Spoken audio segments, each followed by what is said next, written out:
Sometimes an earnings report is more than just numbers on a page. It's a statement. And wow, did Reinsurance Group of America, or RGA, just make one? We're going to dig into how they pulled off this huge surprise that pretty much left Wall Street speechless. Okay, it all boils down to this one number, $7.75.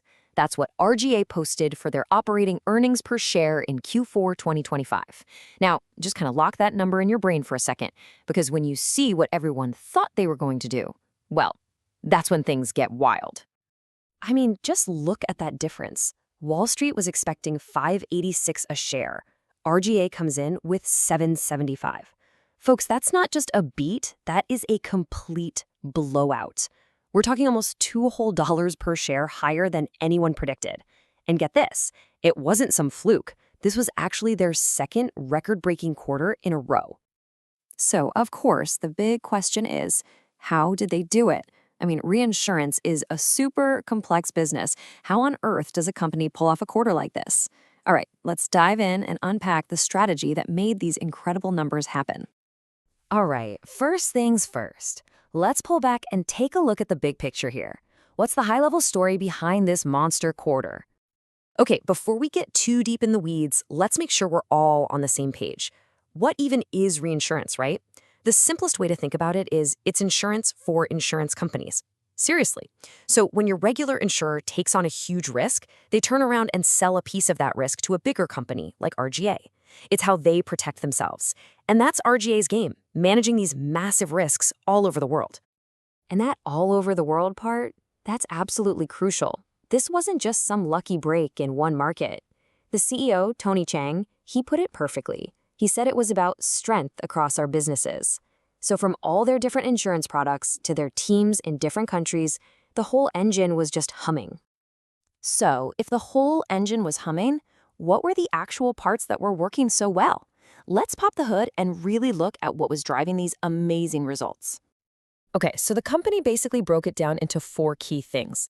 First, their global reach. We just talked about that. They weren't relying on any single market. Second, something they call strategic management actions, which is just a fancy way of saying they got really smart about managing the policies they already had to make more money from them. Third, they landed some huge deals, especially a massive one with a company called Equitable. And last but not least, their investments did really, really well. And you can see that global strength in black and white right here. Check out the growth for the full year. The EMEA region, that's Europe, the Middle East, and Africa, was up an incredible 35%. And Asia Pacific, up a super solid 18%. This just proves it. This is not just a story about their U.S. business. So let's talk about those in-force transactions for a second. That big deal with Equitable was a huge part of this.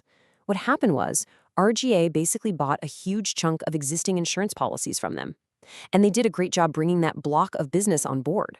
That alone gave their earnings a serious shot in the arm. In fact, they expected to add another, 160 to 170 million bucks in 2026? But being successful isn't just about what you do. It's also about what you stop doing. And that brings us to a really interesting part of the story. How RGA made a tough but smart call to cut a business that was just dragging them down. Yeah, because it wasn't all sunshine and rainbows. Even with all these record profits, there was this one part of the business that was like an anchor tied to the ship, just pulling down the whole performance. And here's the culprit, their U.S. group healthcare business. This part of the company just got hammered by bad claims. It means they were paying out way more money than they planned, and it was really hurting their profits. To put it in perspective, about half of all their unexpected negative claims for the whole quarter came from this one single business. So, what do you do in that situation? Well, RGA didn't mess around. They had a clear 2-step plan. Step 1, they jacked up rates by a massive 40%. That was just to stop the bleeding, a short-term fix. But step 2 was the big one. They decided to get out of that business completely. They're not writing any new policies, and they're not going to renew the old ones. Done. And this was no small thing. We're talking about a business that brought in around $400 million a year in premiums. It's a perfect example of that classic strategy, right? Cut your losses and put your money and your energy back into the things that are actually working. Which, of course, leads us to the next logical question. Now that they've trimmed the fat and are flush with cash, What are they gonna do with all that money? Let's take a look at their capital strategy. And the number, well, it's pretty staggering. RGA figures they have about $3.4 billion ready to deploy in the next year. That is a huge war chest to fund new growth and, of course, reward their shareholders. So here's the game plan for that cash. The biggest piece of the pie, about $1.5 billion, is set aside for new business, to go out and do more big deals like that Equitable one. Then they're going to use $400 million to pay down some debt, which is always smart. And for all the investors out there, this is the big one. They're aiming to return 20 to 30% of their earnings back to shareholders through dividends and buybacks. All right, so we've covered how they hit this home run and what they're doing with the prize money. So let's wrap things up by looking forward. What are they telling us to expect for 2026 and beyond? Now, to understand their forecast, you gotta know this one key term they use: run rate EPS. This isn't the final number you see on the report. Think of it as a cleaned up number. They take out all the one-time good or bad things to get to a baseline that they think is a much more realistic starting point for predicting the future. And what is that baseline number for 2025? They've pegged it right around $24.75 per share. So you can think of that as the official starting block. Everything from here on out will be measured against that number. So starting from that block, where are they hoping to go?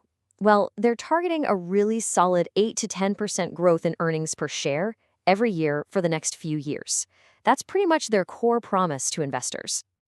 So when you step back and look at the whole picture, the story of RGA's quarter is pretty clear. It's about having strength everywhere, making smart buys, and having the guts to walk away from something that's not working. Which leaves us with one last big question to chew on. By trimming the fat and doubling down on what they do best, is RGA actually writing a new playbook for how to win in the crazy complex world of insurance?